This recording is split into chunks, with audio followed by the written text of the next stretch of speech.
Welcome to Mortification of Spin, a casual conversation about things that count, with Carl Trueman, Todd Pruitt, and Amy Bird.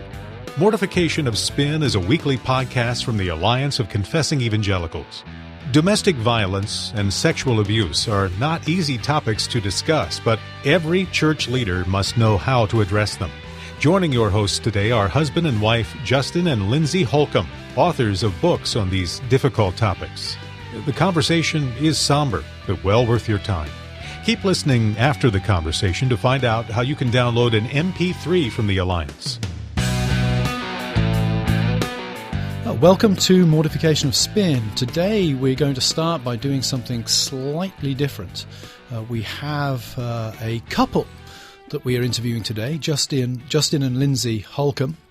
And we want to start by finding out just how stable and secure their marriage is by playing a version of the Newlyweds game.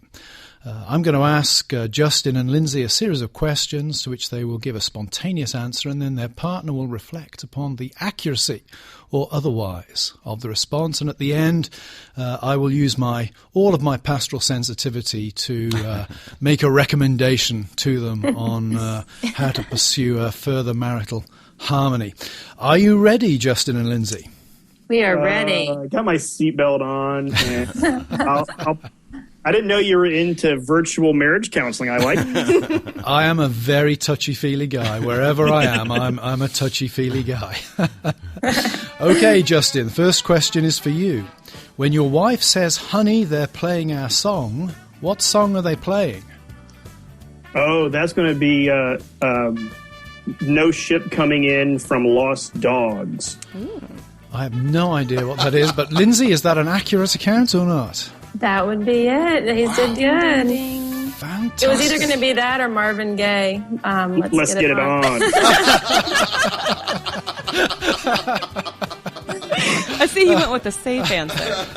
Well, I went for the romantic. The song "No Ship Coming In" from Lost Dogs was actually a song we had played at our wedding. So that really is kind of our song. But she is right. The song that's kind of like the more typical.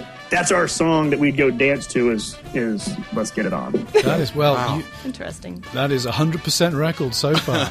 Lindsay, this one's for you. Okay. What does Justin do to get out of trouble? What does he do to get out of trouble? Oh, dear. We can guess what he does to get into trouble. I don't know if Justin ever gets into trouble. I don't know if he ever gets himself into trouble. He's really good at apologizing and owning up to stuff, probably. So I would say that would be his MO. He likes to apologize. Wow. And take ownership. Justin, is that an accurate account? Yeah, that is. I do like. I assume it's my fault, so she is correct on that. I assume that I'm wrong, and I'm quick to assume responsibility and apologize. But if I'm trying to get out and because I'm embarrassed or something, I'll play dumb, and I just won't get. Yeah. What are you talking about? The oldest trick in the book. Is that what that is? I think I need to issue a disclaimer at this point for any husbands and wives who are listening to this podcast. Justin is exceptional. You should not expect this standard of behavior from your typical husband. That's true. That is true. Justin, when was the last time you got Lindsay flowers? Wow. Oh, I think today.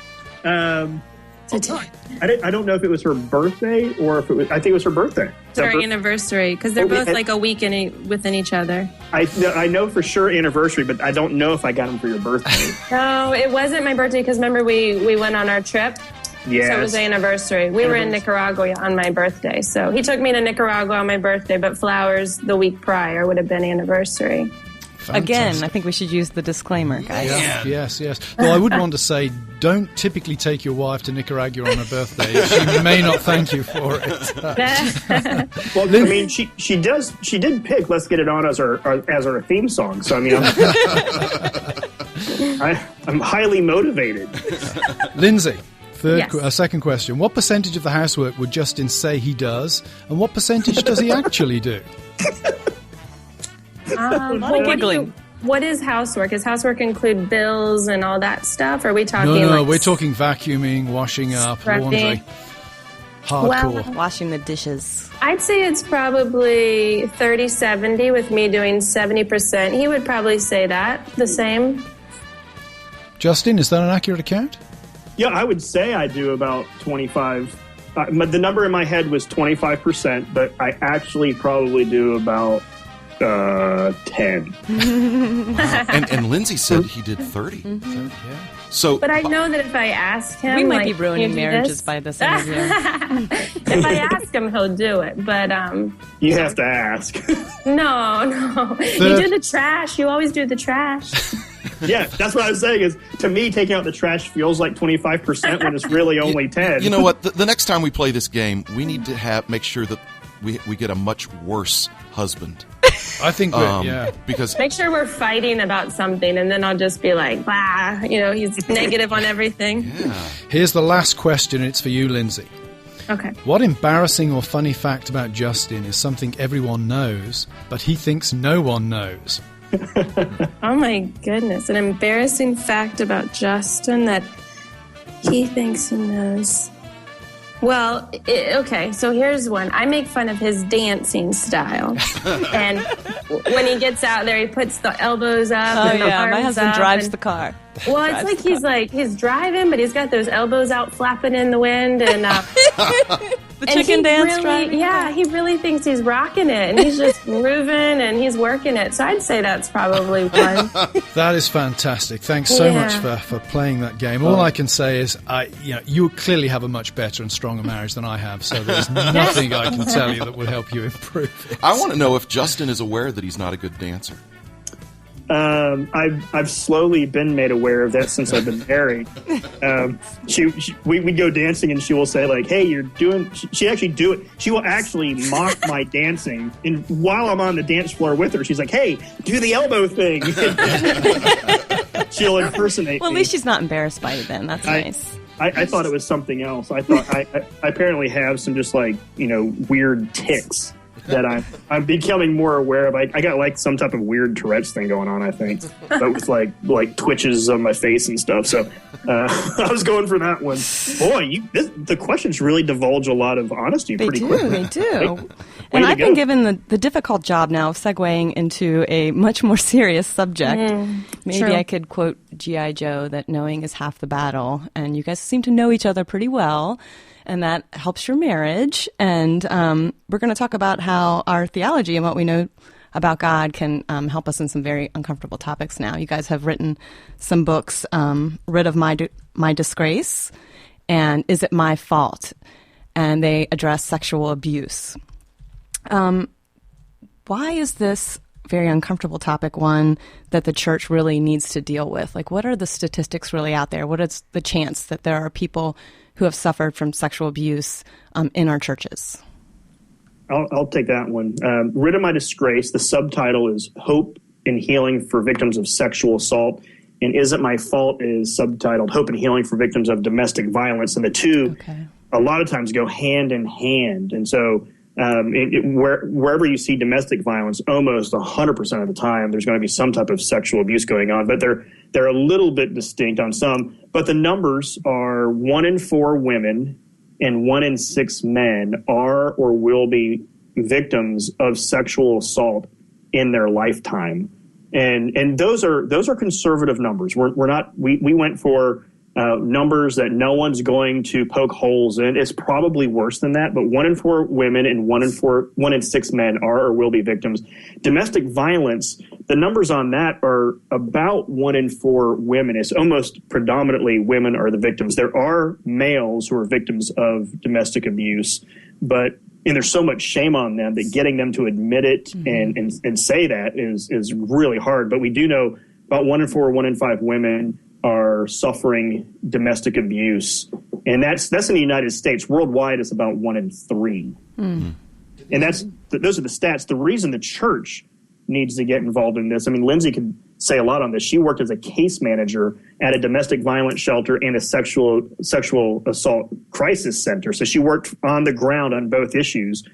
We met, I was working in the church and she was working as a case manager. I mean, I can tell you from the church why we need it, because we have the gospel and only the gospel brings the hope and healing needed. But practically, Lindsay, what does the church need to know about these issues? Well, I think the one thing when Justin and I first started talking about this, we were dating, and, I was asking him, what resources do I have to give to these women? I see a lot of women coming in, they maybe 5 years later, they'd come back in, and I was hearing their story and looking up their case, and they had been there prior, and seeing that a lot of what these secular agencies were able to give them was just kind of self-help, behavior modification, try this, pick yourself up, you can do this.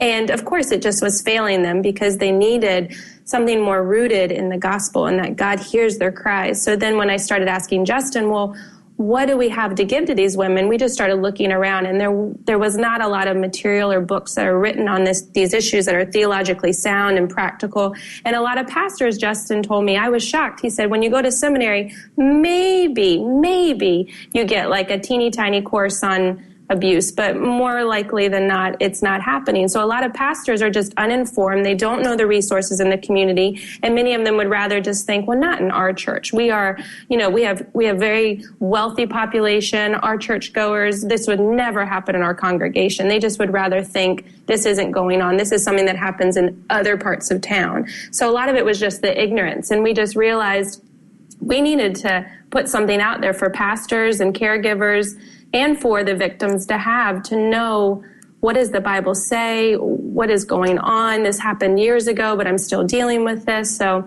that's kind of how it all came out from those experiences. Now, Lindsay, one of the things that I wrestle with at the church where I pastor is, how do you go about creating a culture within the church where people feel able to come and tell the elders, those in authority, that this kind of abuse is going on? Justin alluded to the fact that men find it very difficult to own up to being abused, and I can, as a man, I can certainly sympathize with that. But clearly, there's an onus on the church to promote an atmosphere, a culture within the church itself where people feel free to be able to confide some of their deepest and darkest issues to the pastor and to the elders, to those in authority. Do you have any recommendations or any thoughts on how we might go about cultivating that kind of atmosphere?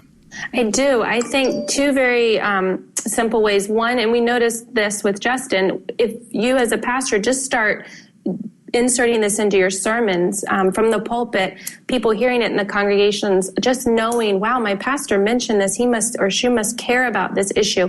It really does break down those barriers, because many times Justin would just mention it maybe, a couple sentences or for a few minutes in a sermon, and women and men came out of the woodwork and just started telling their stories, asking for resources, some, right after the sermon, and then some just through email or maybe later on in the week. So I think just speaking about it in the pulpit and bringing the issue to light lets people know, oh my goodness, this is something that my pastor understands. This is something we can talk about. This doesn't need to be swept under the rug like I was told for so many years. And then having classes, whether it's, redemption groups or a counseling group, or training lay leaders to be, caregivers or support members that can walk alongside somebody, bringing in counselors if your church can afford it, counselors that are well versed and equipped on this issue, and then also are able to apply the Bible practically and theologically correct to this issue. So those are different ways that it can happen.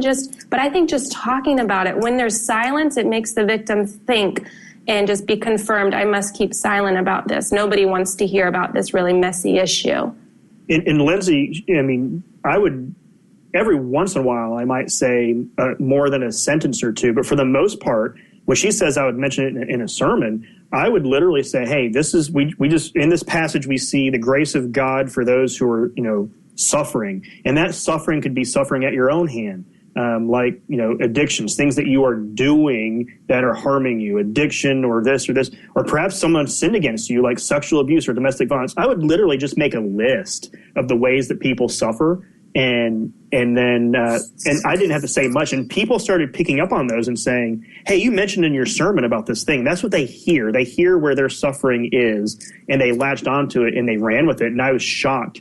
And I've actually told pastors, it's like, just mention it as something that God cares about, and he likes to bring hope and healing to these particular things. You don't have to do a sermon on sexual abuse or abuse. Just mention it, that God cares It's not outside the scope of his concern and his ability to heal, and see what happens. And people, every time they actually think, well, I think I might be able to trust my pastor. They want to trust their pastor. They want to trust their leaders. And if you give them a small reason to, they will run with that. That's good. And the other thing, too, is if you have a pastor that is well-educated on the issue, even just a little bit, you'll oftentimes have victims that will come up and say, this thing happened, so-and-so many years ago. I'm not quite sure. And because for so long, maybe just thinking, well, what happened wasn't so bad, or I never was hit, or my sexual abuse wasn't maybe the typical sexual abuse. It wasn't the stranger in the bushes. So there's all those myths and misconceptions that are around both of these issues. So if you have a pastor or if you have a team of well-equipped lay leaders that are able to say, well, actually, let's look at what you're telling me. Let me walk through this with you and let's understand this. Many times victims are sitting there thinking, well, mine wasn't so bad, but they're suffering under the weight of it. So if you have a pastor that understands, they'll be able to really educate and help walk a victim through the healing process. I wonder, because every pastor is going to deal with this because of the prevalence of either domestic violence or sexual abuse or both. What would you say are the first things a pastor needs to do upon hearing of an accusation? So, for instance, if somebody in the congregation where I pastor comes to me and says, this is what is happening to me, either domestic violence or sexual abuse, I know that there are certain legal responsibilities that would be helpful to hear for guys to know, but also pastorally, what are the first things I as a pastor ought to do in response to that accusation? Particularly, I would say, if I really don't have any frame of reference for it. So if it's, for me, out of thin air seeming, and I have no indication from that family that would ever give me a clue to that, I obviously don't want to say, oh, come on, I know your dad, that didn't happen, or whatever. But what are the first things I as a pastor ought to do in response to a claim of abuse or violence? I got a few. Do you want to go first? You want me to go, Lindsay? What? Well, you go first, and then I'll just tag onto it. It's fine. Everything I'm saying I learned from Lindsay anyway, so it kind of doesn't matter. The first thing internally I want pastors to do when they hear that is to assume that it's true. Right. Mm-hmm. And that's the first thing. Now, again, of course you don't know. You haven't seen this. And here's the deal. The reason you haven't seen it is because most perpetrators are masterful at hiding it and blaming the person who they're sinning against. And so they've made the person who's being abused feel like they're to blame. And so the goal is for no one to see it. So what you need to do is assume that it's true. The good news behind me telling you that is that domestic violence and sexual abuse are not frequently falsely reported. They're like all other crimes. They're falsely reported at the same rate or even less than other crimes. So if someone's telling you that, I mean, it's hard for anyone who's being abused to have the courage to say anything to anybody because they're afraid that they're going to get blamed or shunned and they feel shame. So there's already, for people who have been abused, there's already a sense of shame that they have to break through. People who there's not a lot of people who are doing false reporting and false stories. Now, Lindsay heard of one. I've heard of one in the years that we've been involved in this. There could have been more, but I just don't hear a lot of them. So one is assume they're true. Two, you want to ask them, are you safe? Is this something, there has been a threat. Are you safe now? And then you want to communicate something like, I am sorry. This is I like framing it. I like calling it what it is and saying, this person is sinning against you. And I am sorry for what you're going through, and indicating some type of compassion. And then, there are some things practically that we can do next. And so, assume it's true. Are you safe? You got to let them know, are you safe? And I'm concerned about your safety. Yeah. And I'm sorry, let's get to work and get some practical stuff going. So, Lindsay. Yeah, I mean, just to jump on what Justin said, the assuming that it's true, just the very simple phrase of "I believe you" is huge for both victims of sexual abuse and domestic violence. Just the "I believe you" phrase. And then, of course, you can, unpack the story later and get, more details if you have any hesitations, just because, I know this family, they would never do this. But just having the victim come to you so vulnerable and full of fear and shame, just saying "I believe you" is huge. But also, I would let pastors know, and I would want them to know, you don't have to be, just the prime resource for them. I would make sure that you have a community, like a safety net, that you have reached out in your community and you know the places to refer these women, that you can say, hey, listen, Susan, Good over at the domestic violence shelter. She's fantastic. I've met her. Let's call her. Let's get you in there to meet with her. She is a professional. I know that she deals with this every day. This is what she's studied. Let's go meet with her because she can help walk you through all the options. Because I wouldn't want a pastor to feel like the weight of, oh my goodness, I got to handle going to court. I got to help them with medical and the children. So there are great resources in the community that I think churches need to just make a bridge with, that they would have that connection. And I saw that all the time in the past, that these secular nonprofits are like, well, churches don't really want to work with us and we don't want to work with them. But how beautiful would it be if a pastor could say, I know this person, I know this group over there, let's go. They will be great. They are awesome. I know that you'll feel safe and loved there. Whether or not they go into a shelter program or not, it's a resource that's in your community. So I think that that's one thing pastors and churches can do, is make those connections so you will know where you can refer people. And Lindsay and I have walked with numerous men and women like that, because I don't want to encourage pastors just to hand people over and say, hey, I'm going to refer you and good luck and I'll be your pastor from a distance. What that looks like is having an expert alleviate the burden on a lot of the practical stuff about legal, medical, things like that. So you could, but you walk with them. It's been really neat, talking to, I've called numerous domestic violence shelters on behalf of women. After we called the cops, the next thing I'm doing is I'm calling the domestic violence shelter on her behalf at her request and say, hey, I'm her pastor and this is what we're doing now. And every single time I've been affirmed by them saying, this is so wonderful that the pastor is doing this. And if we can do anything else to support your church like this, let us know. And so we're not encouraging like, oh yeah, just refer them out. Right. All that, it actually frees you up to serve as their pastor. And then Lindsay did bring up the thing about believing and listening. There was a study that said, hey, people who are victims of abuse, what are the top 10 things that were beneficial for you? And number one on the top of the list was being listened to by someone in their community.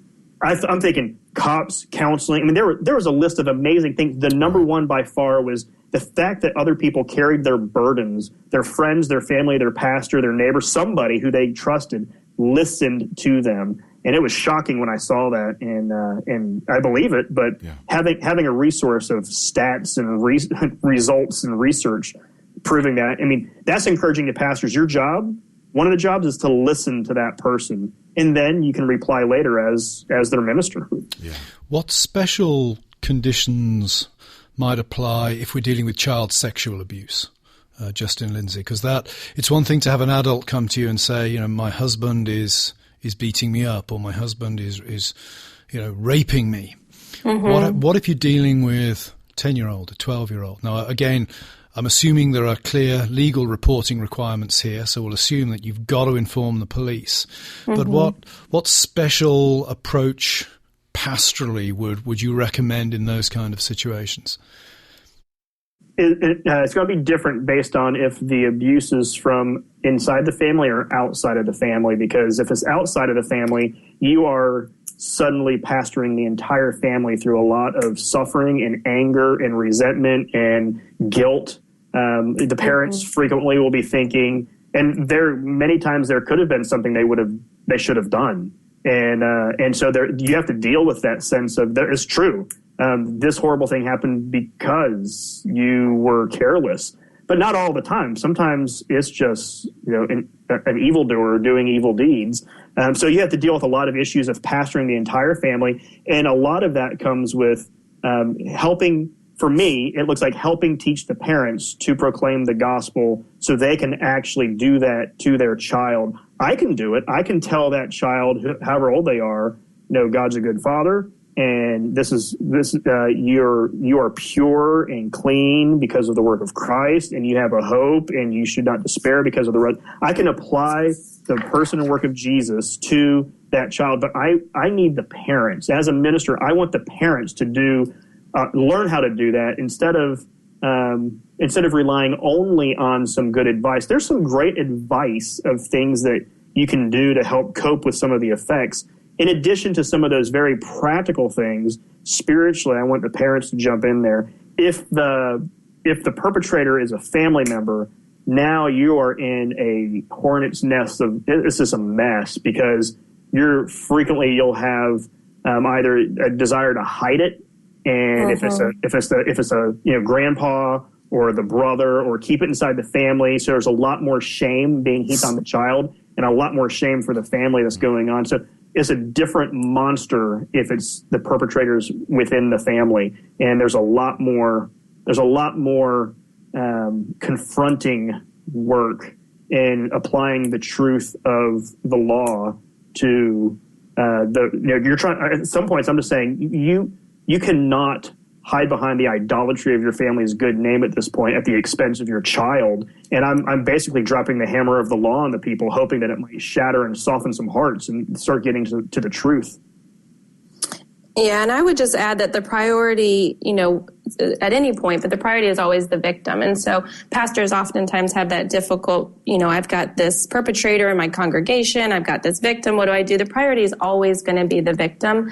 And so protecting the victim and protecting other children. And oftentimes we've heard stories where, they'll continue to let the perpetrator come to that church, and that could be a whole nother radio show. But yeah. I think just letting the pastors know, keep the focus on the victim. What is the victim needs? Whether the victim's 10, 30, 100, it's always what does the victim need, and that's my priority. But also just, this is a ministry of long suffering. And when it comes to domestic violence and sexual assault, you may walk with a victim through this for the rest of her life. And so the whole healing process doesn't look the same for every particular person. And I would say the pastor gets support so you don't feel alone, because it's tough. It's exhausting. It can be frustrating. And I can say that just because, I came from a home of domestic violence, and oftentimes it's like, Mom, why don't you just leave this situation?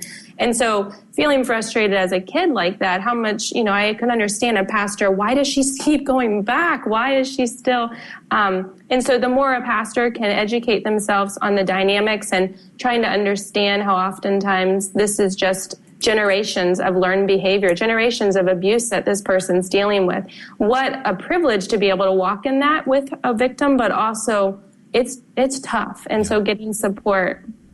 Yeah. And I would imagine also that pastors really need to be admonished on this, that when abuse shows up at their church, they need to be very, very vigilant to resist any temptation to protect the brand of their church, yes. to resist that at all costs for the sake of, not only the sake of the victim, but for the sake of their continued witness to Christ. Right. I think that's one of the things that struck me about some of the sexual abuse stuff that's emerged in evangelical Protestant churches, is that the sympathy for the victim seems almost like a throat clearing, right. which then goes to sympathy for the godly men who are being impacted, godly men in inverted commas there, who are being impacted by what's going on. I think, if nothing else, the lion's share of attention and sympathy has to be given to the victims. Yes. Even if there are good men being pulled in against their wishes by it, the lion's share of sympathy has to go to the victims of abuse. Justin, just changing the subject now as we start to draw things to a close. I know that you and Lindsay, you've co-authored these two books that are frankly excellent, and I recommend them to anybody listening who wants a good introduction and guide to the kind of abuse issues you deal with. But you're also authoring a children's book, God Made All of Me. Wonder if you'd like to just, as we close, talk the listeners through what the book's about, what you're hoping to achieve, why they should go out and buy it and read it.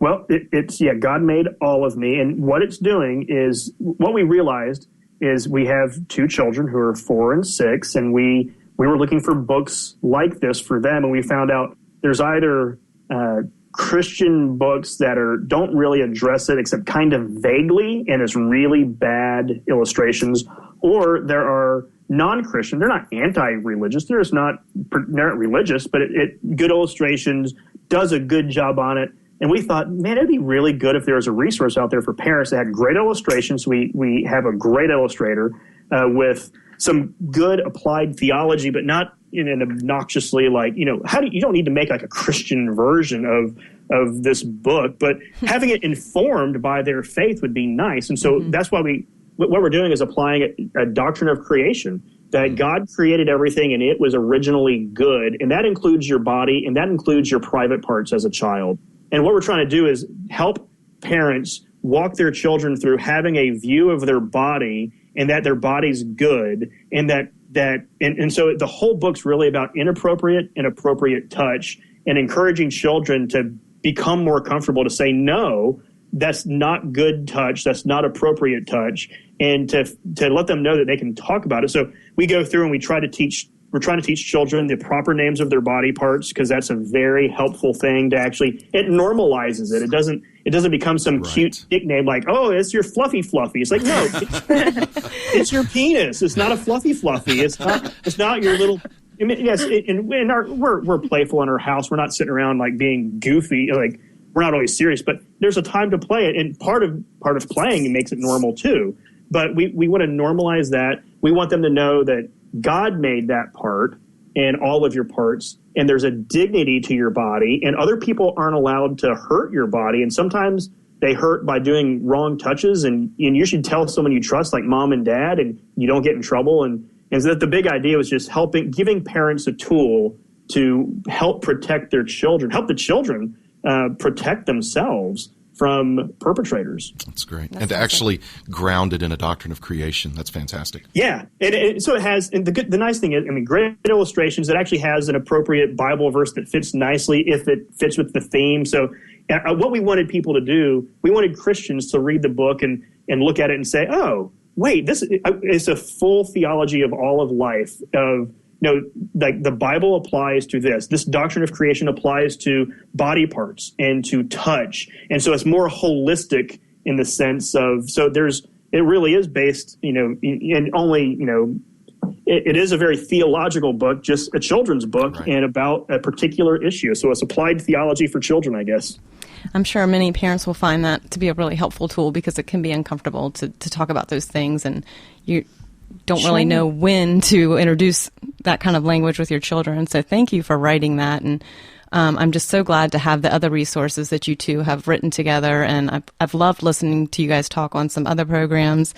And so thanks for coming on today and talking to us about this topic. I just wanted to thank our listeners. And if you would visit our website at mortificationofspin.org, we can have a list of those resources for you as well. Thanks, guys. Thanks for listening to Mortification of Spin, a podcast of the Alliance of Confessing Evangelicals, a coalition of pastors, scholars, and churchmen that exists to foster a reformed awakening in today's church.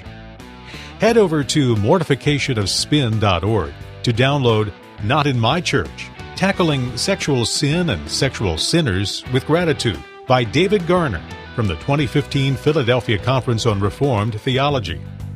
On the next episode, the hosts use an old book to talk about new issues in the church. Those churches that do not have a strong sense of self-identity, which requires, of course, a clear polity and an elaborate confession of faith, stand very little chance of being able to, I would suggest, keep their people on board, given all of the cultural pressures that are coming, and secondly, offer an articulate and well thought out response to many of the cultural challenges. All that and more next time.